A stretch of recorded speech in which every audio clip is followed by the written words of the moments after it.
guys. So let's settle down some. So I'd like to talk to you about the analogy of the ocean and the drop in the ocean. I've had a lot of people ask me to elaborate on this, especially people who have read my book. They hear me, or they read this in the book where I briefly touch on it. That what does that mean? The ocean and the drop in the ocean. Where does it come from? And why do I use it? Why do I speak about it? So what it is if you look at the ocean is very powerful. It is extremely powerful. The ocean causes big waves to move, waves that in turn cause tsunamis and destroy cities and lands. You know, the ocean can drown you. The ocean is just all powerful. It's a very powerful part of creation. So the drop in the ocean, if you look at a situation where a drop flies from the rest of the ocean and it is floating in the air alone, that drop is not as powerful as when the drop is combined with the rest of the ocean.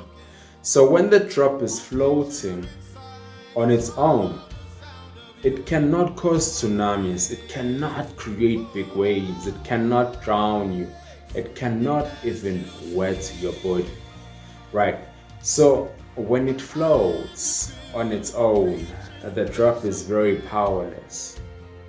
It is the minute that drop drops back into the ocean where all of a sudden you can realize its power, where it is now all powerful, because all of a sudden you cannot tell that this drop starts from here and it ends here, that you cannot point and say this is the drop that was just floating above the ocean, because once the drop falls into the ocean, the drop becomes one with the ocean and it is combined with the ocean. Therefore, the power that moves in the ocean is the same power that moves within this drop, right? Because now the drop is within the ocean. So what this speaks about is, if you've listened or watched my other videos where I speak about God, who God is, and me reasoning on who or what God is, you would understand then that if you look at yourself as a person, you look at yourself as the body, the flesh, right? Like you may be looking at this body of me talking, right? So when you identify yourself with this being, okay, you are like the drop that is floating alone out of the ocean, just above the ocean. You are like the drop that is not combined with the ocean. So when the authors of scriptures have referred to these as the carnal. So if you live your life with the carnal mind, if you live unconsciously, so to say, right? If you live unconsciously, you are like that drop that is floating above the ocean, because when it floats above the ocean, it cannot access the power that is the ocean, right?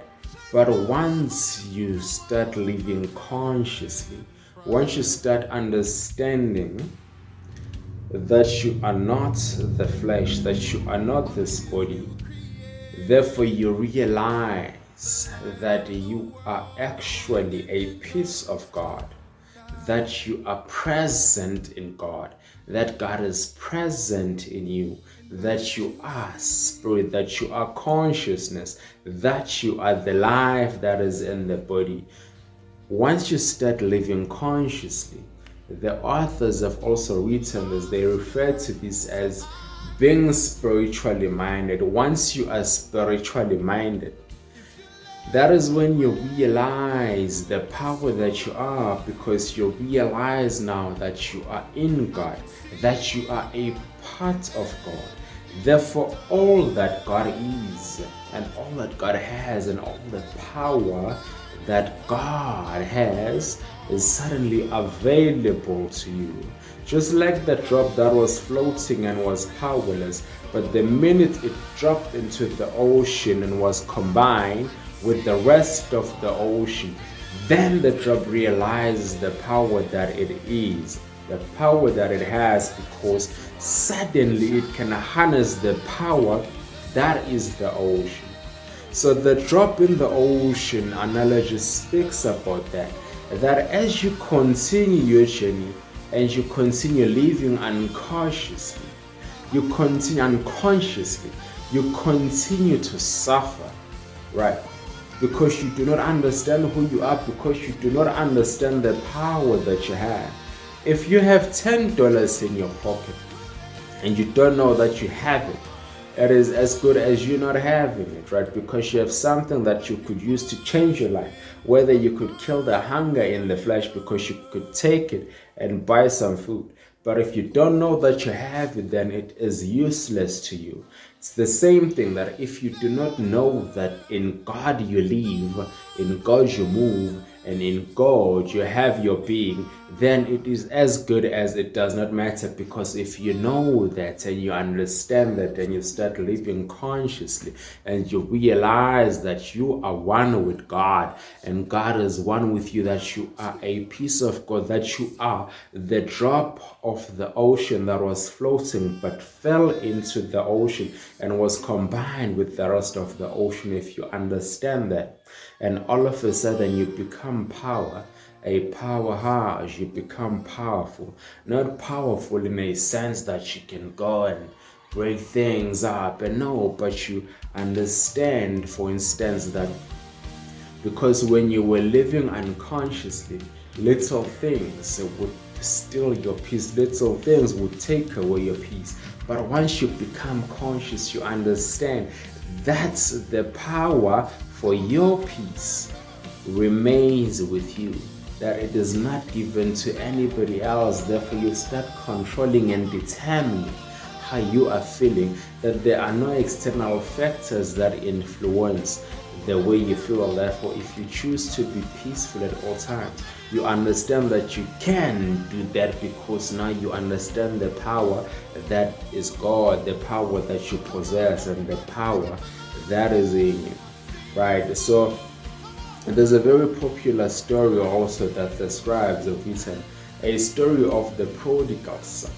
right? So if you look at the prodigal son, he was in the presence of his father, he lived with his father, but at some point decided that he wants to leave and be on his own, be away from his father. Though saddened, the father was okay with it, right? He let him go. So what happens is when he separated from the father, he became the drop that was floating alone above the ocean, right? Because when he was in the presence of the father, all that belonged to the father was his. Therefore, he never lacked anything. But when he separated from the father, then he became like the drop that was floating above the ocean. He realized that when things changed and all of a sudden things are no longer the same, he finds himself suffering and struggling, that he decided to go back to the father. Listen to this. When the older brother went to the father and complained that I've been with you all this time, but you're not throwing any parties from me, the father said, son, there is no need for you to do that, because all that I have is yours. So because you are with me in my presence, the power that is mine is yours. The blessings that are mine are yours, and everything, the peace, the love, and the joy that is mine is also yours. So when you are in the presence, when you are one with God, when you are living consciously, when you understand who you are in the relation to creation as a whole, in the relation to God, the universe, the cosmos, right? Therefore, you understand the power that you are, the power that you have. Therefore, you lead your life peacefully. So that is the analogy of the ocean and the drop in the ocean. I hope you got it. I hope you understand it. We are still, we're still in love. Take that home with you. This is our confidence.